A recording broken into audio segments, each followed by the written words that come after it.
Bonjour, bienvenue au cours des SVT de Kezako pour le deuxième année du bac bio filière SVT. غادي نكملوا في هذه la vidéo اللي هي la deuxième partie du traitement du deuxième exemple اللي خديناه اللي هو la Corée de Huntington واللي لقينا que l'allèle responsable de cette maladie est un allèle dominant et qui est porté par un chromosome autosomal pour dire que c'est une maladie autosomique ou autosome. Et c'est un type de maladie qu'on peut facilement distinguer des maladies dont les gènes sont portés par des chromosomes sexuels ou ce qu'on appelle aussi les gonosomes. On va voir les vidéos prochaines.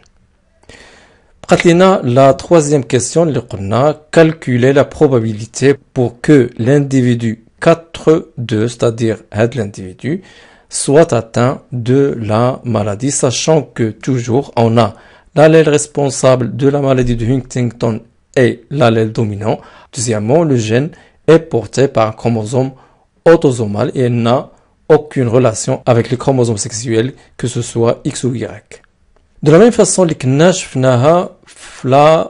lois statistiques ou les lois mendéliennes, nous aussi au cours du traitement de l'albinisme. La génération 4 de tout entière est issue d'un mariage entre le 3-2 et le 3-3.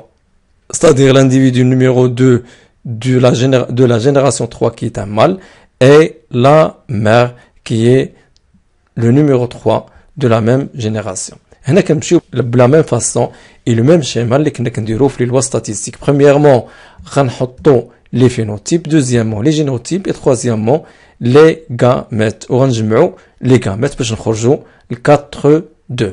Donc les phénotypes اللي عندنا 3-2 اللي هي هذه اللي est atteinte de la maladie et l'allèle responsable de la maladie est dominant, donc elle doit être grande H, alors que sa femme 3-3 n'est pas atteinte, donc petite h.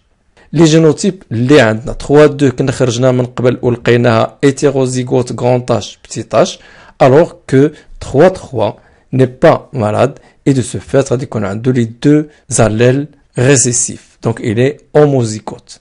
Les gamètes اللي يقدر يعطينا 3-2 ce seront grand H et petit h avec une probabilité de 1,5, alors que le 3-3 ne peut donner qu'un seul type de gamète avec un pourcentage ou une probabilité de 100%. Autrement dit, c'est un seul type de gamète qu'il peut produire. Là, on ne parle pas de nombre de gamètes, mais du nombre de génotypes différents des gamètes. Le rôle de la méiose et les phénomènes accompagnant la méiose, c'est-à-dire le brassage interchromosomique, intrachromosomique dans la diversification des gamètes et qui va bien sûr influencer les génotypes de la quatrième génération et surtout de l'individu les 4-2 qui j'ai dit même la fécondation entre ces différents types de gamètes.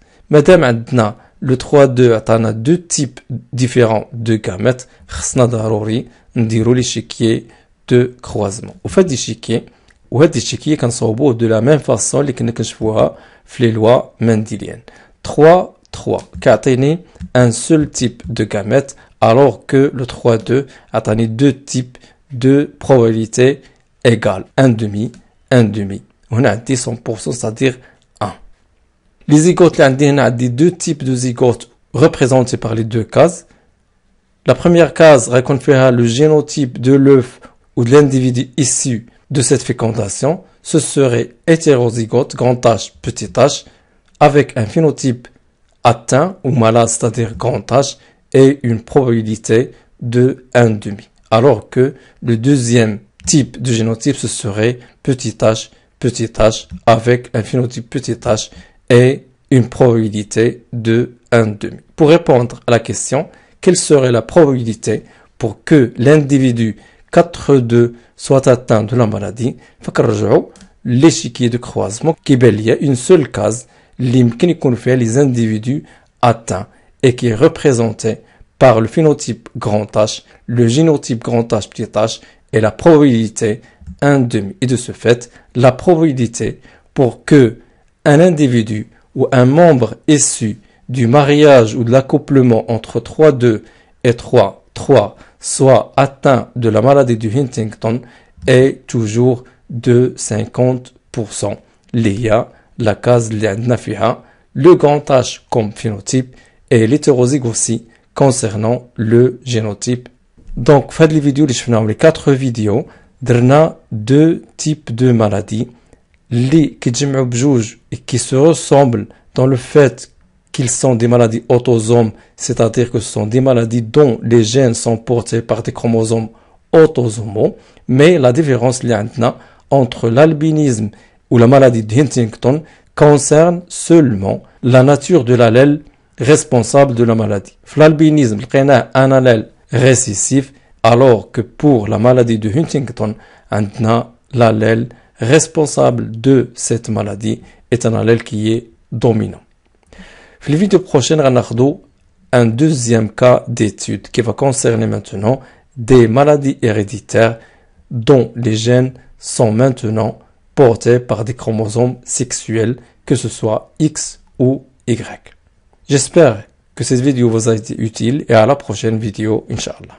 Merci.